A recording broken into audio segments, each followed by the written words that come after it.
Good. Speak. Speak. Good job. One more time. Yes. West dog here. That was Rambo in the background. Alright, in this video, I'm going to be working with a Boykin spaniel.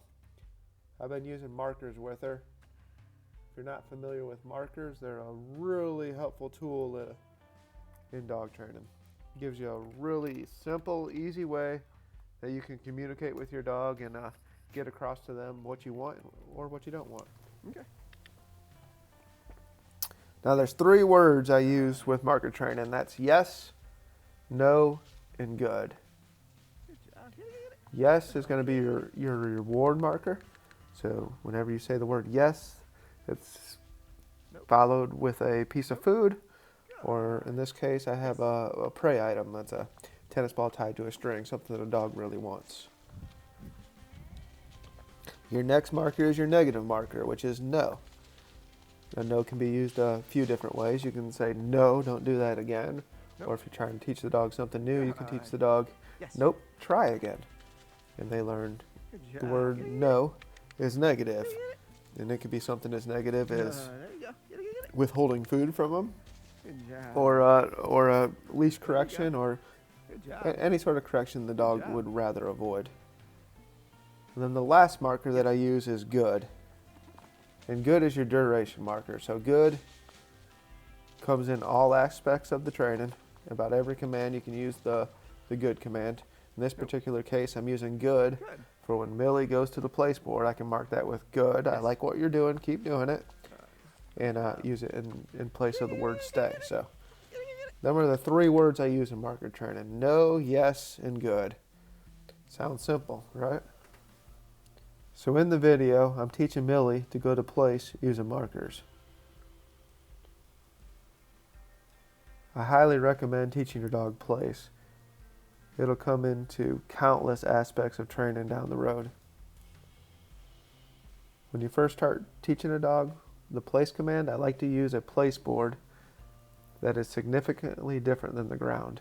Something that is higher than the ground, a different texture than the ground, and something the dog understands when it steps on, that's why the reward came, and didn't confuse it with the ground. It's very important to have the dog understand why he or she received the reward.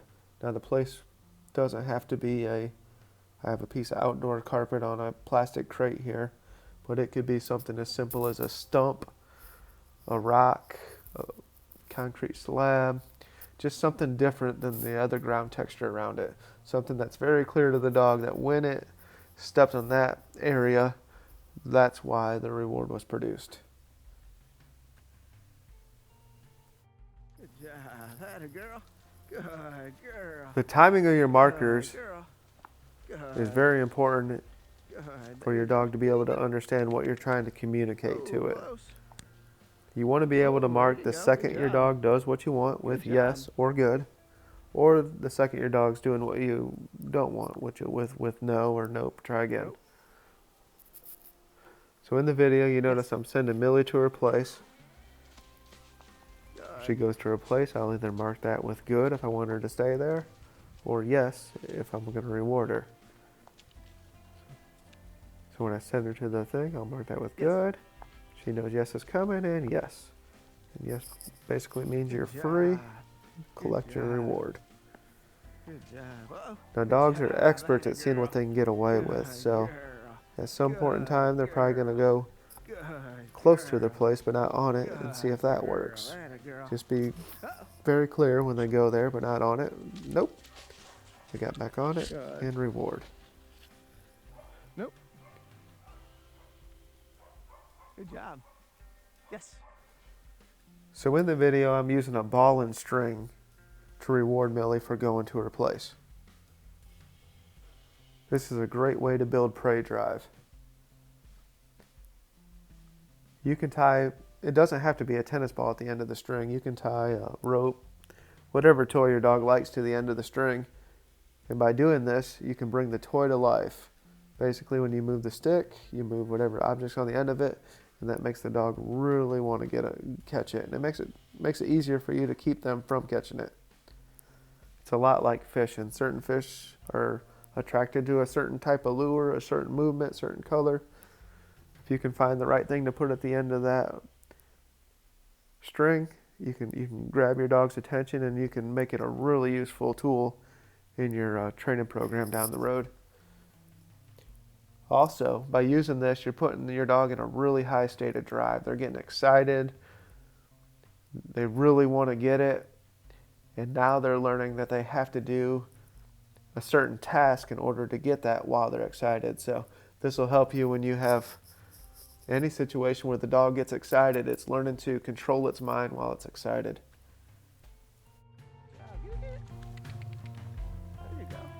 Dogs are an excellent reader of body language. Saying this, do not use the command when teaching the dog something new. Simply use your 3 markers, yes, no, and good. I will add the command after I'm 100% sure the dog knows what I'm asking through the markers. By doing this, the dog's going to look to you and try to figure out what you want it to do, and you're going to save yourself the headache of giving the dog commands in a language that they have no clue of.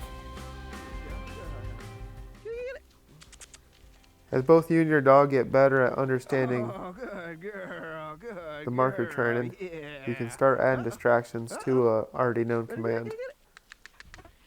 Start with very low distractions, then slowly add more and more distraction. If the distraction becomes too high, you're going to notice the dog's going to have trouble focusing, and you may need to just take a step back. Good job. Don't be in a hurry. Good job. Just like with positive reinforcers, I have many different ways to reward a dog for doing what I like. I may reward them with a piece of kibble, or I could reward them with a piece of steak. They have different motivations. Same thing with the prey item. I may reward them with the throw of a tennis ball, or using a rope and playing a quick game of tug. So I have different types of way to play the prey game. Saying this, I like to have different negative reinforcements for different situations. You could use something as simple as a squirt gun. I'd rather avoid that. You could use withholding a piece of food. Just something they would like to avoid. And once they learn that they can avoid it, they're a lot more comfortable with whatever the negative reinforcer may be. And it also gives you another way to control them as you go further in your training, because you're going to find different dogs have different drives, and at some point in time that food or that prey item you have may not be as interesting as whatever he sees or smells off in the distance, and you're going to need a way to pull his attention back on you and say, hey, nope, you may not want to do that. And you can teach him that, hey, you can avoid this and get this if you just do this. Like I said, it's really important to have all the tools there and be able to use whatever you need in whatever situation. Now saying that, be slow with adding whatever negative reinforcement. Make sure the dog has a really good understanding of the command and what you're asking. And I'll slowly and sparingly kind of add in the negative, whether it be a little leash correction or just a food refusal or a squirt of the gun just to get them to go a little bit faster. And then, like I said, once they learn to control that, they become a whole lot more comfortable with it, and you're able to do a whole lot more with them. I hope that helped. Like and subscribe. Bye.